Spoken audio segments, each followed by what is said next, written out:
गोली चला दी, लेकिन डेविड ने बटन नहीं दबाया। डेमन का इतना बेखौफ होने का कारण यही था कि वो जानता था कि डेविड किसी और के लिए खुद को नुकसान नहीं पहुंचाएगा, चाहे वो उसकी खुद की बेटी ही क्यों न हो। डेमन ने डेविड को बड़ा होते देखा था, इसलिए वो उसके इस पाखंडी चेहरे को अच्छे से पहचानता था। वो मजबूरी में नहीं बल्कि अपनी मर्जी से तस्कर बना था। जब उस लड़के के दोनों पैर काटने की बारी आई तो डेविड ने ही उसे पकड़ रखा था। तस्करी के बच्चों से सप्लाई पूरी करने का आइडिया भी सबसे पहले डेविड ने ही दिया था। यहाँ तक कि उस दिन कार्गो जहाज को उड़ाने का आदेश डेमन का नहीं था बल्कि डेविड ने खुद किया था। तुम्हारा विश्वास कितना पक्का है ना? सारा कीचड़ मेरे ऊपर उछाल दो। 23 बच्चों की मौत सिर्फ तुम्हारे हाथों हुई है और तुम ये प्रार्थना की माला पहनते हो। संत बनने का नाटक मत करो, अपना ये पाखंड बंद करो। हम तस्कर हैं, हमने बच्चों को बेचा है। तुम कभी भी किसी बच्चे के लिए अपनी जान नहीं दोगे। मैं अभी तुम्हारे फैसले का इंतजार कर रहा हूँ। मैं 3 तक गिनूंगा, अगर तुमने बटन नहीं दबाया तो मैं तुम्हें मार दूंगा। अपनी मौत को सामने देखकर कोई भी नाटक काम नहीं आता। इंसानियत का असली रंग सामने आ ही जाता है। डेविड ने आखिरकार बटन दबा दिया। महिला और बच्ची निराशा में आग की लपटों में समा गए। भयंकर दर्द ने उसके शरीर को किसी तलवार की तरह चीर दिया। दर्द इसलिए था क्योंकि वो अपनी बच्ची से प्यार करता था, लेकिन अपनी बच्ची से कहीं ज्यादा वो खुद से प्यार करता था। डेमन बड़े आराम से बच निकला और इस केस को ये कहकर रफादफा कर दिया कि एक भ्रष्ट पुलिस वाले ने बंधकों को मार दिया और जवाबी कार्रवाई में मारा गया। दूर खड़े अपहरणकर्ता ने इस खौफनाक अंत को देखा और उसकी आंखों से आंसू छलक पड़े। सड़कों पर लगी बड़ी स्क्रीन पर अभी भी उल्टी गिनती चल रही थी। लोग सच जानने का इंतजार कर रहे थे, लेकिन अगले ही पल डेमन का वीडियो स्क्रीन पर दिखने लगा।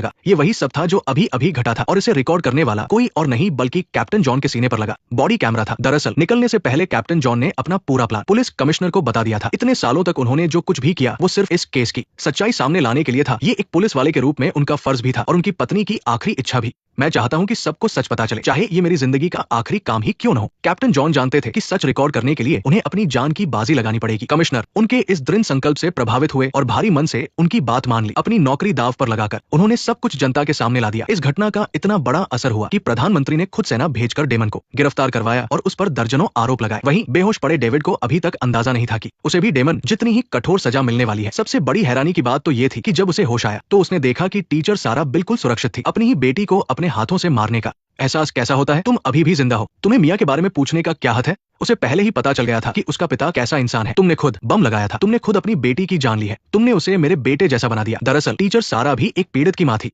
एक सिंगल मदर होने के नाते उनका बेटा ही उनका इकलौता सहारा था जिसे उन्होंने खो दिया था। कैप्टन जॉन ने उन सभी को एक साथ लाकर जीने का एक नया मकसद दिया था। उन सब ने एक दूसरे का दर्द बांटा और माता पिताओं का एक बदला